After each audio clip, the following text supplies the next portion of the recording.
مزارات، اگر اس سے پہلے سن لیجئے کان کھول کے، ہم اولیاء کے دشمن نہیں ہیں، ہم ولیوں کے مخالف نہیں ہیں، ہم ان کے اگینسٹ پارٹی نہیں ہیں، بلکہ ہمارا عقیدہ یہ ہے کہ غلاموں کا نقش قدم ہے راہ خدا، وہ کیا بھاگ سکے جو یہ سراغ لے کے چلے۔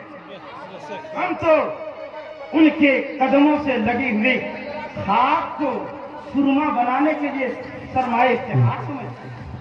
ان کا یہ مقام ولیوں کے تعلق سے ایک حدیث، پھر مزارات پر میں بول رہا ہوں۔ میں ولیوں کے تعلق سے وہ حدیث اس لیے سنا دے رہا ہوں تاکہ یہ نہ سمجھے کہ یہ ولیوں کا مخالف کہاں سے آ گیا۔ میں کہاں سے مخالف ہو سکتا ہے؟ جبکہ بخاری کی حدیث سبحان اللہ وہ بھی حدیث قدسی ہے۔ رب کا فرمان، پروردگار عالم نے فرمایا کہ جو میرے کسی ولی سے دشمنی کرے میں اسے اعلان جنگ کرتا ہوں، آئے میدان میں اور مجھ سے جنگ کرنے مقابلہ کرے۔ ہمارے اندر کہاں ویسا ہے؟ سنیے حدیث پاک، بڑی پیاری حدیث ہے۔ مصطفیٰ جان رحمت نے ایک بار، حوالہ نوٹ کر لیجیے، سنن بیہقی میں امام بیہقی نے، سنن دارقطنی میں امام دارقطنی نے، مصنف ابن ابی شیبہ، مصنف عبد الرزاق، تقریباً حدیث کی 50 کتابوں میں یہ حدیث موجود ہے۔ اب سنیے حدیث میں کیا ہے۔ مصطفیٰ جان رحمت نے ایک بار دعا کے لیے ہاتھ اٹھائے اور عرض کیا، میرے معبود میری کچھ امتی کو بغیر حساب و کتاب کے جنت میں داخل کرو۔ بات سمجھ میں آ رہی ہے نا؟ بغیر حساب و کتاب کے جنت میں داخل کرو۔ تو اللہ نے وعدہ فرمایا، 70,000 من امتی یدخلون الجنت بغیر حساب۔ آپ کی امتی میں 70,000 لوگ ایسے ہوں گے جو بغیر حساب و کتاب کے جنت میں چلے جائیں۔ هم الذين لا يتطيرون ولا يسترقون وعلى ربهم يتوكلون۔ فرمایا یہ وہ لوگ ہیں جو تعویذ گنڈے والے کے پیچھے نہیں چلتے بلکہ رب پر بھروسہ کرتے ہیں۔ ایسے 70,000 کو بغیر حساب و کتاب کی جنت میں داخل کرتے ہیں۔ کتنے بولیے؟ 70,000۔ بہت زیادہ لوگ ہو گئے نا، آپ کو لگے گا، مگر مصطفیٰ جان رحمت نے کہا، میرے معبود کوٹا تو بڑا مختصر ہو گیا، میری امتی کی اتنی لمبی تعداد اور صرف 70,000 بغیر حساب و کتاب کے ہو۔ دوبارہ دعا کے لیے ہاتھ اٹھائے اور عرض کہ میرے معبود یہ تعداد تھوڑی سی اور بڑھ جائے۔ تو رب نے وعدہ فرمایا، حبیب اب سنو حدیث کیا ہے۔ رب نے فرمایا، حبیب میں وعدہ کرتا ہوں کہ میں نے جو ابھی پہلے وعدہ کیا تھا کہ آپ کی امتی میں 70,000 ایسے ہوں گے جو بغیر حساب و کتاب کے جائیں گے، میں ان 70,000 کو ایک ہزار کی ٹولی بنا کر کے 70 جگہ کر دوں گا، اور پھر اس کے بعد ہر 1000 کو یہ اختیار دوں گا کہ اپنے ساتھ 70,000 کو لے اور بغیر حساب و کتاب کے جنت میں چلے۔ اس کے بعد اب تو کوٹا بڑھ گیا نا، لیکن آپ کی نگاہ میں بڑھ گیا ہوگا۔ جو امتی کے لیے پیدا ہونے کے بعد بھی روئے، آغوش قبر میں جانے کے بعد بھی روئے، ان کے لیے اب بھی کوٹا مختصر ہے۔ حضور پھر دعا کے لیے ہاتھ اٹھاتے ہیں اور عرض کرتے ہیں، حضور رب کی بارگاہ میں، میرے معبود کوٹا تو اب بھی مختصر سا لگ رہا ہے، یہ اور بڑھ جائے تو اچھا ہوتا۔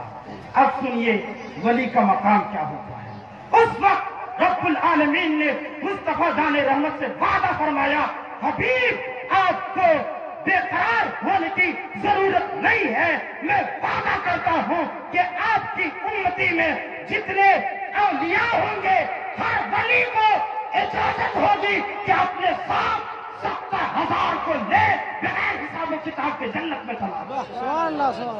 ہر ولی کو یہ اختیار ہے۔ اب سمجھ میں آیا ولی کا مقام؟ مگر سنیے، یہ ولی کی فضیلت، یہ ولی کا مقام، یہ کون ولی؟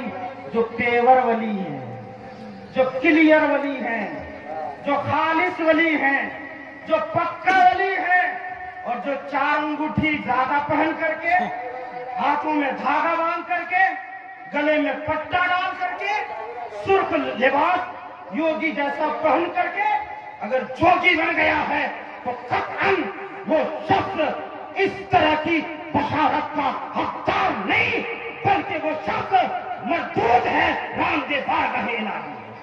آج ہم نے ایسے کو پیر بنا لے۔ حضرت بڑی دقت ہے کہ ہم نے پیری مریدوں کو بھی وراثت سمجھ لیا ہے۔ جیسے